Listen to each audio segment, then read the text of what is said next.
syukur kunjuk ana ngarsane Gusti ingkang nyipta jagat ya nok satemah aku kelawan kowe lan sedaya pinaringan berkah barokah kesehatan satemah bisa silaturahim mapan ana ing daleme Bapak Purnomo lan Ibu Siswati iya yung iya mapan ana ing Driyareja Muntara Nadi Magetan Ripalungguhan iki awake dhewe intisarine mung ngestokake dawuh nadyan mung lumantar telepon Mbak Nanda sing bola-bali nelpon karo awake dhewe lan uga WA karo awake dhewe durung nate bisa ketemune ya nalika sore mau aku sak kanca sowan ning dalem kene ya intine matur nuwun ingkang tanpa upama ya Mak marang Pak Purnomo dasaripun pancen panjenengan menika piyayi pinter nalika sonten wau kula sampun sharing sampun diskusi kalian Pak Purnomo pancen piyayi ingkang ampuh piyayi ingkang jangkep tur tetep menjadi orang Jawa yang seutuhnya Mak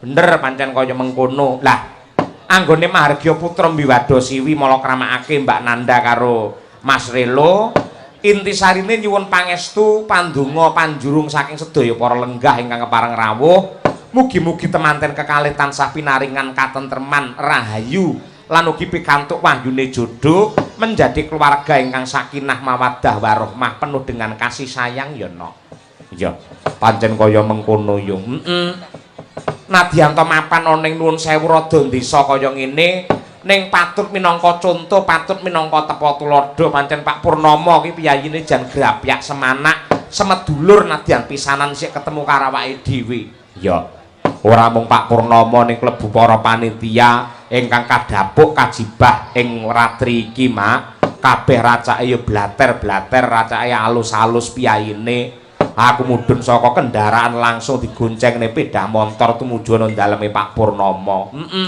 bareng tekono daleme Pak Purnomo ketemu karo panjenengane Pak Purnomo wah monggo Pak Dalang katuran mlebet wonten ing griya kula nggih menika lho Pak Dalang gubuk kula namung kados mekaten kalih nuwun sewu Pak Dalang sak sampunipun lenggah monggo kalian dipun sambi jajanipun kowe terus mangan ora mangan dumungne meja ren apa-apa blas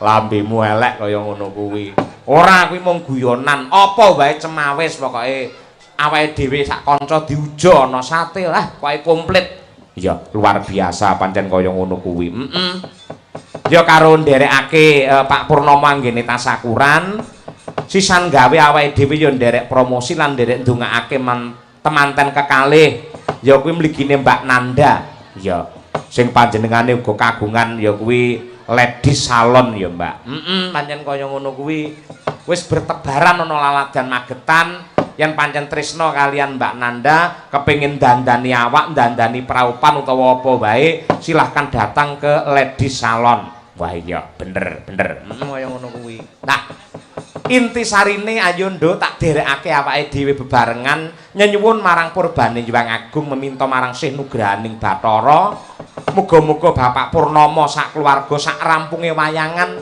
manggya hayu lan rahayu durga mendak kala sirna yuwana basuki tansah pinaringan murah rejeki ingkang melimpah ruah kebak ing reh barokah ya pancen kaya mengkono tur dasare sing kepareng nyengkuyung rawuh jan semene akeh ya Mak luar biasa iki dadi bukti lamun to sing jenenge tontonan wayang iki tetep menjadi favorit lan isih mendarak mendaging di hati sanubari para warga masyarakat ingkang mapan wonten ing Magetan wah ngono sembodo kang jinangka rahayu kang tinemu basuki ingkang kaesti dening Pak Purnomo satemah tansah pinaringan tentrem lahir batin keselamatan donya tekan akhir amin ugi sedaya para lenggah ingkang kepareng rawuh mirsani wonten mriki mugi-mugi tansah pinaringan sehat walafiat rezekinipun inggih kathah lan tundanipun dipun paringi slamet donya tekan akhiripun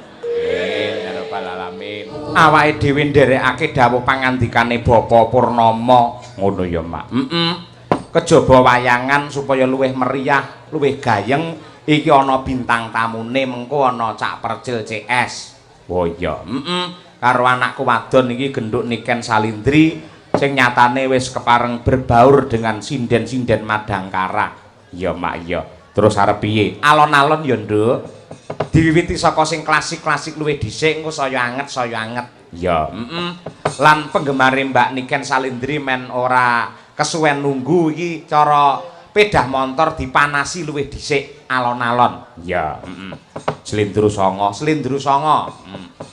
Men coba genduk Niken Salindri men didampingi karo mboke Bu Kesi Rahayu men jumeneng dhisik. Terima kasih. Luwih dhisik genduk Niken sing isih nom dhisik. Sampeyan tak aturi anu nduk ngaturke panuwun ingkang tanpa upama marang Bapak Purnomo Sagutrah lan ugi temanten kekalih Mbak Nanda karo Mas Relo lantaran panjenengane awake dhewe bisa silaturahim mapan wonten ing Driyareja Nguntara Nadi kene nduk Niken. Ayo. Nggih, ngaturaken sugeng dalu Bapak. Nggih, sugeng dalu nduk. Nggih, kagem Bapak Purnomo. Nggih, leres nggih. Leres Pak Purnomo. Kula niku nek ngapalne namine Pak Purnomo niku kok kula ngeling-eling Purnomo Pedhot ngoten mawon. Wah, iya. Nggih to, Pak? Heeh, wis mari saiki pisan. Oh, ngoten. Nggih, sugeng dalu Pak Purnomo, Bu Purnomo kalian warga Driyareja Magetan. Oh, Nguntanadi Magetan. Nggih niki acarane pernikahan putrane Bapak Purnomo. Nggih, Mbak Nanda karo Mas Relo sing menikah. Mbak Nanda dengan Mas Relo, semoga sakinah mawaddah warahmah, semoga langgeng, cepat diberi momongan, semoga berbahagia selalu. Amin ya rabbal alamin. Kagem Pak Purnomo mugi-mugi sehat selamat wilujeng. Amin. Asma kinarya japa, Nduk? Asmanipun ingkang kagungan hajat menika Pak Purnomo. Purnomo ki tegese yen ngibarati rembulan kuwi penuh dengan sepenuh hati Bapak Purnomo tresnani lan nglestarekake seni tradisi dan menghibur warga masyarakat Driyareja ngono kuwi. Nggih. Selanjutnya Bu Kesi, yo mboke genti. Kula? Nggih no. Neng saderenge kula matur ndongaaken keluarga besar Pak Purnomo. Aku mau berpantun dulu dong. Weh, isik ae. Ya panggah, pantune panggah lho, Pak. Pantune piye Bu Kesi? Nonton wayang, ha? Utuh burung gelatik nih. Oh, genti, Dok, genti. Alah. Rungokno ya? Nggih. Wirengna ya. Nonton wayang di Kota Magetan. Cakep. Yang aku sayang.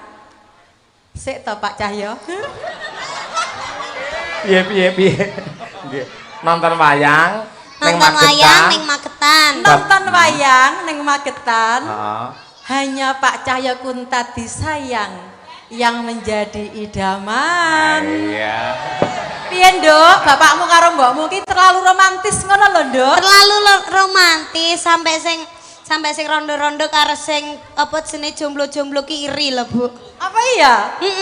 Lah mulane awakmu tak dongake muga-muga sok lek entuk jodoh, awakmu ya romantis kayak bapakmu karo mbokmu iki lho, Nduk. Ya amin. Romantis sih lek ning panggung, ning omah ya tukaran kan. Itu yang namanya bumbu, Pak. Bumbu ya, bumbu rumah tangga. Bumbu rumah tangga. Iya. Lah kula ndek wingi ngertos jenengan tukaran kali Bu Kesi teng ndur panggung Bu Kesi jenengan kengken apa to? Ting TikTok iku lho, Bu. Tak kon jupuk apa ngono lho bapakmu kuwi. Terus nesu-nesu. Tukaran pokoknya jenengan iku caksi lovers. Wah iya. Kaya rumuse ngene, Nduk. Angger aku bar tukaran karo Bu Kesi, bar kuwi Bu Kesi mesti mengandung neh bar kuwi terusan. Lah iya. Loh, nyuwun sewu Pak Dalang. Dalam. Nah, niki sekalian napa nggih?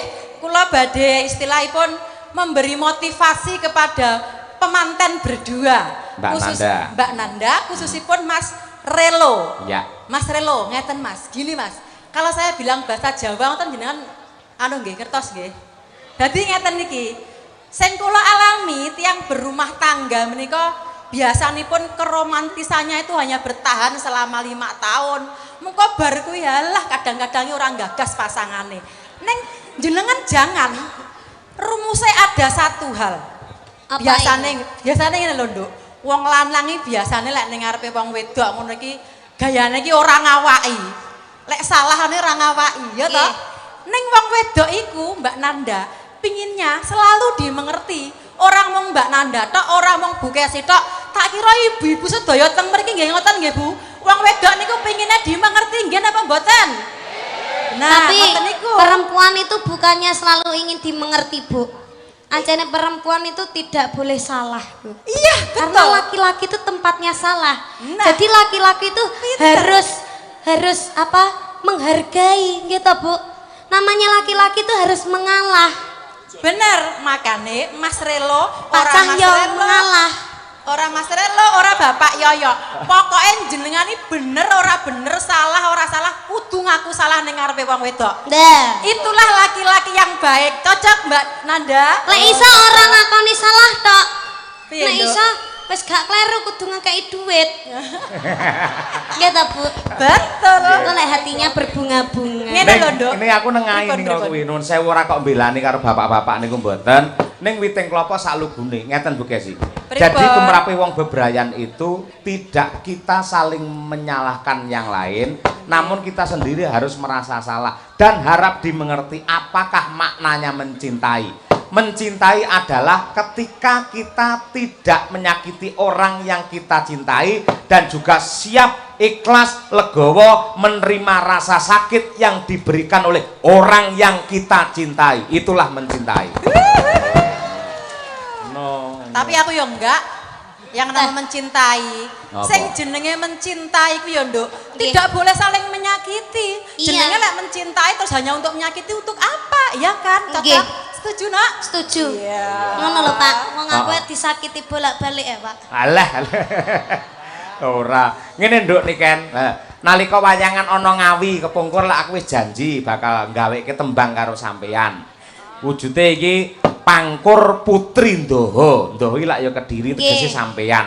Nggih. Iki ana sandi asmane. Dadi tembang iki yen diwaca mudhun ngono kuwi tulisane Dimas Niken Salindri. Nah, ngono kuwi. Sampeyan wis sinau apa rong bab kuwi? Tembange Kula kuwi. sampun dikirimi ning nganu. Mboten lali niki swantene mboten nutut. Oh ngene. Iki pancen persembahan kagem panjenengan. Jadi Nggih. tembang iki dibawani Pangkur.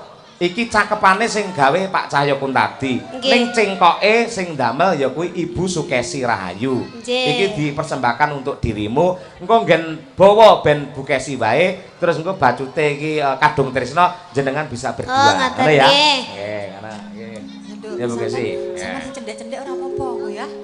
Ya. Sik dhewe ora apa-apa ya.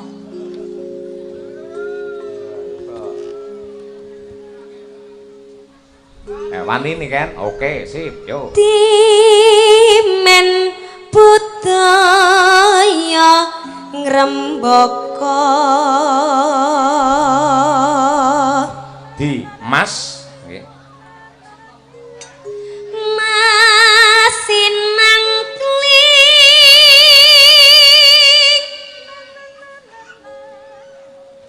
cahya nirna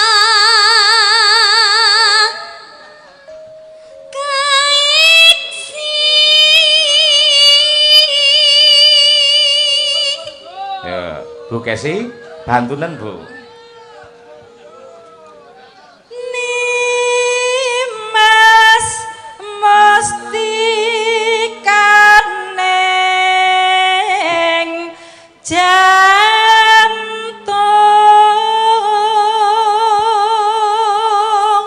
Ni terus Ken. kenyokang saking doho Sal salwiring reh nembang beksa wus kacakup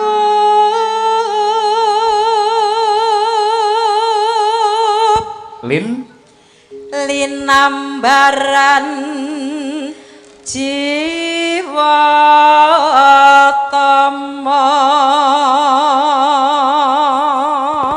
terakhir Dri. Triya sumarah mreng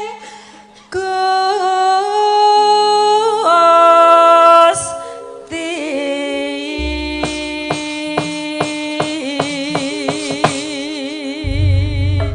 Alhamdulillah. Nggih, sak pangkur ki Nduk, openana ya Nduk tembang iki. Nggih, Pak. Iki lek gawe tak rewangi poso 7 dina 7 bengi lho. Matur sembah nuwun nggih, Pak. Iya no, tak rewangi 7 dina 7 bengi ora nyedak mbokmu belas aku. Alah gombal among sapa sing ngomong? Apa ya kuat ora nyedak Nduk alah bapakmu lho Dek bengi ngene anake turu ngono iki dheweke gayane wirawiri nang ngarepku lho. Jam 12 bengi kan. Ngopo Pak? Terus wayahe lho. Ngelingke aku kok kan. Ose ampun kleru wayahe tegese lak tengah wengi Bu Kesi tak aturi wudu bar kuwi salat tahajud ngono lho maksude iki. Oh, percaya mboten Pak? Percaya mboten Pak? Ora percaya. Alah percaya karepmu ora ya karepmu. Tak kira wae Endinge piye, Bu? Endinge piye, Bu? Endinge ya bapakmu ngerti-ngerti ngene lho. Gelandang mbakmu ngene mlebu ngene iki lho kan. Terus diapake, Bu? Alah bocah cilik rasane melok ngerti. Halo, wes sampean yo ngomong kok ya kan aku ingin tahu. Aja, sampean sik belum 17 tahun ke atas. Hari kita 17 ya, Bu. Oh iya. Nonton nyuwun tepuk tangan yang meriah untuk Mbak Niken Salindri, luar biasa. Saged istirahat rumiyin sedhela Nduk. Nah, nggih. Bu Kesi ya ben istirahat. Iya. Nadyanto bocah wis viral neng gelaring wayang uga neng dangdutan campursari. Neng nyatane nembang tradisi ya isih apik ya yuk. Mergo pancen ngibarate omah ki pondasine wis kuat dhisik. Mangkate iki Niken biyen ya saka wayang dhisik wong ramane iki ya dalang. Oh iya ngono ya, Mak. Ngono kuwi. Yo saiki men rada banget ngaturi rawuhe ya kuwi Cak Percil CS. Wah ya. Yo dikurmati nganggo serampat men Cak Percil menghibur warga masyarakat di Ndriyorjo. Ngono ya, Mak. Monggo Cak, yo serampat dados.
Sewu tutuk nasi iya iya aku lara nang omahe Pak Purnomo no salah gelem kowe iki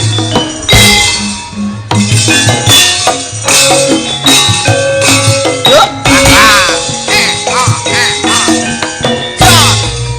mandek mas